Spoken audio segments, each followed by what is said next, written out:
Welcome to HudCoRadio. I'm Jim Kennelly. The Hudson County Office of Cultural Affairs Tourism Development has steadily grown under the leadership of its director, Gina Hulings.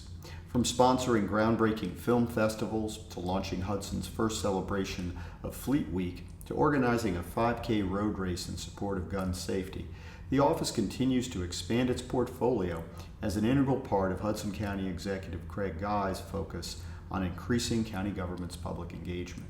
Director Hulings joins us to discuss the office's growth and about two new major initiatives they're undertaking designed to improve the lives of Hudson County youth. Director Gina Hulings, welcome. Hi, Jim. It's a pleasure to be here. Cultural and Heritage Affairs tourism development is quite a mouthful, but looking at some of the projects you've tackled over the last couple of years, it might not actually cover all of what your office does. Could you describe what the mission of the office is? Absolutely.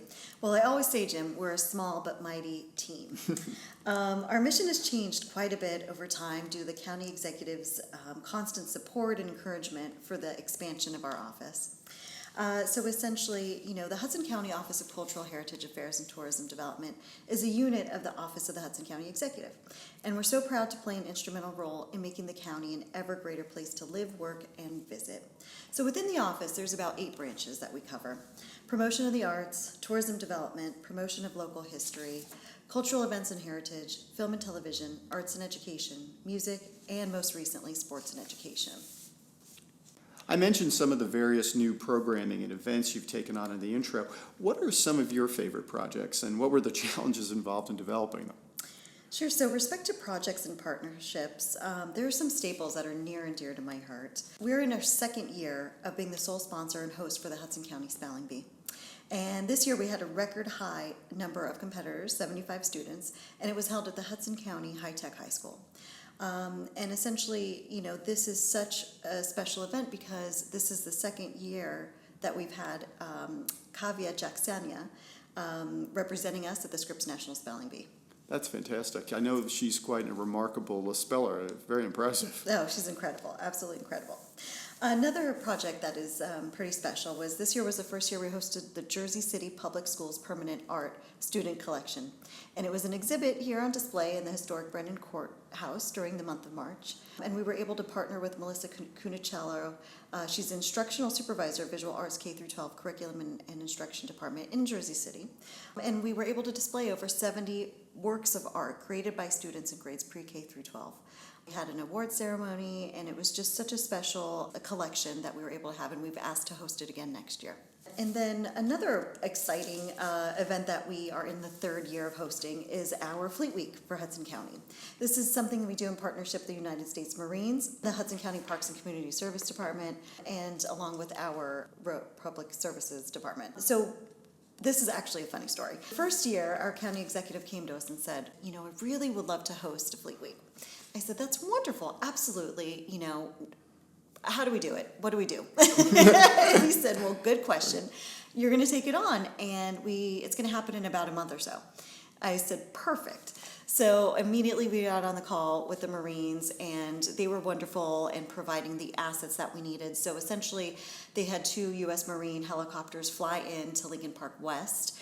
So not only do we have to deal with logistics of getting them there and safe, but also covering 300 to 400 students, making sure that everybody was safe within that area. I assume that the Marines were impressed with the efficiency of Hudson County government. Oh, absolutely, absolutely. The Marine Corps was at last finally up against its match because somehow you managed to get a helicopter to arrive in time for the county executive to get there to give a speech.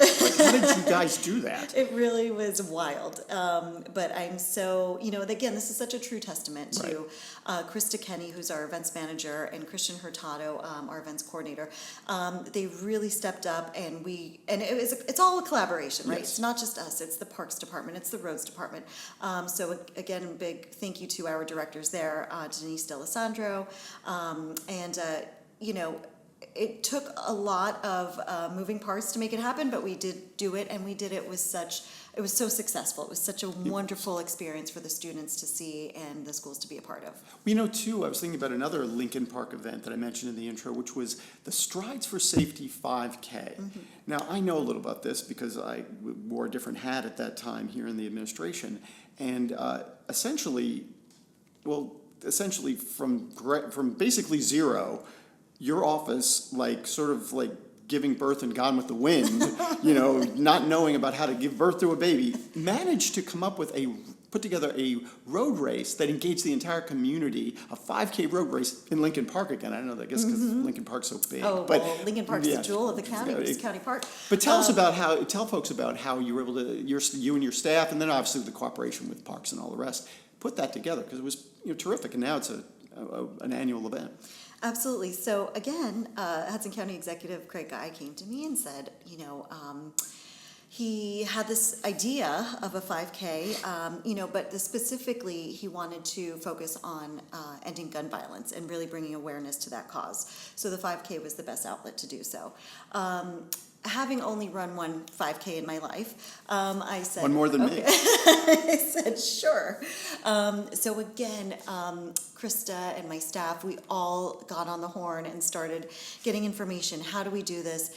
And by the way, did I tell you he wanted it done in 6 weeks? Yes, right. So I think the first year the governor came and wanted to race, yes, and Mrs. Murphy, right? Yes. Governor Murphy and First Lady Murphy came, and they not only ran the race, but they also received first place medals. But they did a phenomenal job, and everybody included. So not only did we want to make this a 5K, but there's an event afterwards, a very special event. So we have community leaders speak, obviously elected officials speak, and every year it's grown, and now we're developing it more into a wellness and nutritional kind of component to it. So prior to the 5K race beginning this year, we're going to have massages available, stretching out runners, and afterwards as well, we're going to have a yoga class after, and really, like I said, bringing in the wellness and nutritional component to it as well for families, for the youth, and for obviously all of the avid runners. So it's in September this year? September 21st at Lincoln Park, and we have a brand new certified course. So it's a different course than was the past couple years, which is very exciting, and we're looking forward to highlighting this course and celebrating it this year. I know you're proud that you haven't just expanded it dramatically IRL, but also online too. And much of that expansion has been in the service of growing the tourism development piece of your office. Could you talk about that? Absolutely. So over the past few years, we've been really able to start from scratch and rebrand and brand Visit Hudson. And if you don't know what Visit Hudson is, I strongly urge you to go to visithudson.org. But not only that, but also see our social media channels. There's so much happening. And the transformation really, I have to give credit to Peggy Kelly and Rachel McGee, who spearhead the tourism development team, because now we are an official trademark logo. We are featured on the Travel Channel in Lost In. There's a 30-minute special on Hudson County. We are in collaboration right now with PBS. Speaking, I can't say yet who, but speaking with an Emmy nominee talk show host. So there's so much happening, and it's all via the content through our tourism channels. In 2024, our goal is really to promote Hudson County to domestic and international travelers. We have so many day trips and overnight stays. Obviously, our attractions here, such as, Liberty Science Center, Statue of Liberty, Ellis Island, they're really geared towards groups and individuals from all over the world. So last year, Hudson County welcomed 8.7 million visitors. Wow. Which was an increase over the previous year by 8.2%. Impressive. So obviously our restaurants, events, festivals, coupled with our proximity to New York City, are such a tremendous selling point. And then according, a little statistic here from Tourism Economics of 2023, Hudson County's recovery and visitor industry sales efforts grew by 15.7%, making us the second fastest growing county in the New Jersey state. That's pretty impressive. And I'll tell you this, your social media is so much fun. I mean, really, That channel is both those channels are terrific, and the Visit Hudson space is dynamite. You have some interesting kind of dedicated content there that people can look for. Can you talk about that a little bit? Absolutely. So again, Rachel and Peggy do such a tremendous, their creativity and their collaboration with other, kind of local vendors and people throughout the county. So Meet the Neighbors is on there. It's a new series we're highlighting in 2025 to complete the culinary portion, which will include one from each municipality, which is going to be amazing.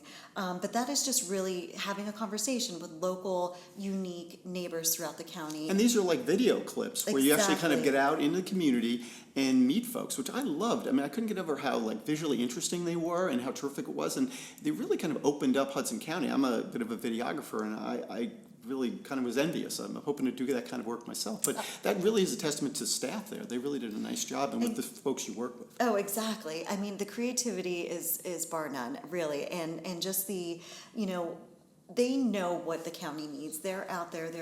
Everybody's working at trade shows and going, traveling to all of our tourism destination conferences. And, we are Hudson County's destination marketing organization.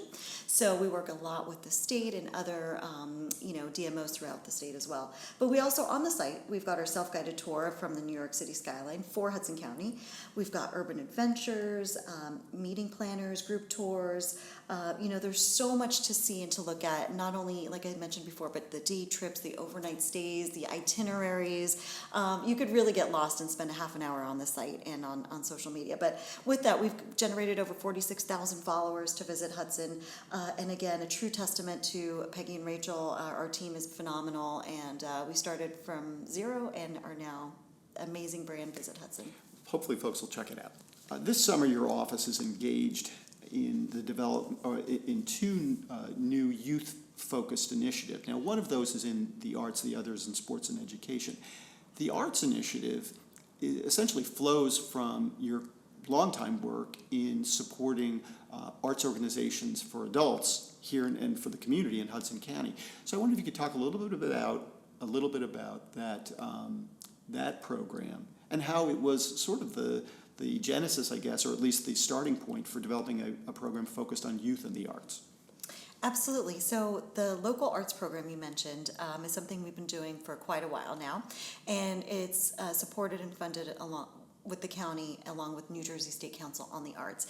And what it does is we re-grant 100% of the funds that we're given. So over $400,000 worth of funding goes out to local nonprofit arts organizations within the county to develop and spearhead programming for free to the public for the community. And then simultaneously, we started seeing how much the cuts have been given to Hudson County schools and kind of the deficit in arts programming within the schools for students and for the youth. Because often where cuts cut first is in music and art and things like that, because they're viewed as, in a way as non-essential, even though they're often critical to developing the creative skills of a young person. Absolutely. Right. So I realized, we have over 50 plus amazing local arts organizations within the county. Why not bridge the gap between them and the schools within Hudson County, our charter and public schools? And so that's what we did. So I spoke to the Hudson County executive, who was so passionate about this initiative and really helped spearhead it. And we created the Arts and Education Program, which provides funds to nonprofit arts organizations that give art instruction to students at participating schools within the county. So the Educational Partnerships vision is to develop, pilot, and maintain partnerships that further arts learning pre-K through 12 that enhance the current curriculum with Hudson County specific content. So essentially this program, Jim, is during the daytime. It has to be held, in school hours as part of the curriculum so that the students are held accountable for learning this. And what we really, I just get chills thinking about it, what we've really been able to do is give access to students and the youth that have never experienced any type of arts education previously. I mean, we've gone into certain schools that do not have a theater program, who've never seen theater, or do not have access to musical instruments, or do not even have an art teacher. So there's so many, this is such a tremendous outlet that we're giving to the schools that are looking forward to participate or even bolster up their arts programming that they have now. And so Rosa Mundell, who spearheads the program for the past 3 years, it's grown every year. And this year, I'm so happy to say that we've got a record number of 36 schools, 8 school districts, 8 municipalities, 19 organizations, 41 different programs, all pre-K through 12th grade. And we feature every single art discipline. And it's thanks to Rosa and her dedication in working with all of these amazing schools and arts organizations that we're able to be at this point. Now, I know that your office is also involved this summer in a new program that will also have a positive impact on the lives of youth that is in the area of sports, recreation, and wellness. Could you talk a little bit about that? Absolutely. So again, this idea came from a seedling, and it was a conversation I had with County Executive Craig Guy, because what we started to realize through our arts and education program is the need for sports and education within the Hudson County public and charter schools, meaning adding wellness and nutritional components to the physical sports programming. So, with the help of Project Development Coordinator James Rangel, we were able to create and start developing this pilot program that is launching in the fall. And essentially the mission here is to provide leadership, facilitation, and sports fundamentals and support for enhanced sports learning and education throughout the Hudson County, and to provide access to those who would not otherwise have it. So really what we're trying to do is maintain a sports and education program bridging the gap between all of the Hudson County team sports, youth leagues, and private sports teams and clinics. The programming goals here would be to provide students an alternative to learn and have better understanding of teamwork, fundamental growth skills development, more confidence, and really to promote healthy competition and an overall higher sports IQ. So again, the development of the program is starting in the fall, and we connect a local organization with all of the Hudson County schools here. And as we just finished up our application process, we're now in the process of sending out our congratulatory letters. So we have 10 schools participating in the program, 6 municipalities. The program is going to be 22 weeks long, 2 hours a week per school. And we are so thrilled to be able to launch this program in the fall. So this is a little bit different from the arts program in that the arts program is probably during the day, I think, and then this program is in kind of an addition to the usual day for young people. Is that correct? Exactly, yes. So we're starting the pilot program out for it to be after-school programming, but we're quickly realizing that schools have the need for it during the daytime as well. So next year I can already say that it's going to be a hybrid of both during daytime school curriculum and along with after school programming. And I just also wanted to highlight too that both arts and education and sports education programs are completely ADA compliant. They're accessible to all youth and all the students, and we really pride ourselves to ensuring that all students are able to participate in our programming. That's a great point. Access really being for everyone is so key. So how can folks who are listening to this learn more about all the different things that your offices are doing? Absolutely. So if you go onto our website, HudsonCountyCulturalAffairs.org, you will find all of our branches there, along with all of the content and information to grants, to programming, accessibility, everything that our office is currently undertaking, and along with all of the contact information for our staff and folks in the office. And I just wanted to say that it's such a true testament to our team in the office because their passion, dedication are bar none. And, it's an honor to work with them every day to be able to provide all of the resources that we do for Hudson County. Well, you've put together quite a good team over there. I hope folks will check out all those resources you can find online. Gina Hulings, Director of the Hudson County Office of Cultural and Heritage Affairs, Tourism Development. Thank you so much for joining us. Thank you so much, Jim. Always a pleasure. You can learn more about county government on our website, www.hcnj.us. To keep up to date on county government news and alerts, be sure to follow us on Twitter at HudCoTweet and on Facebook at HudCoFB. To see photos and videos of county government events, follow us on Instagram at HudCoInsta or subscribe to our YouTube channel, HudCoTV. And you can find HudCoRadio and hopefully subscribe wherever you get your podcasts. Thanks as always to Hudson County Executive Craig Guy and the Board of County Commissioners, who sponsor, support, and direct all of the programs and services discussed on this podcast. Take care.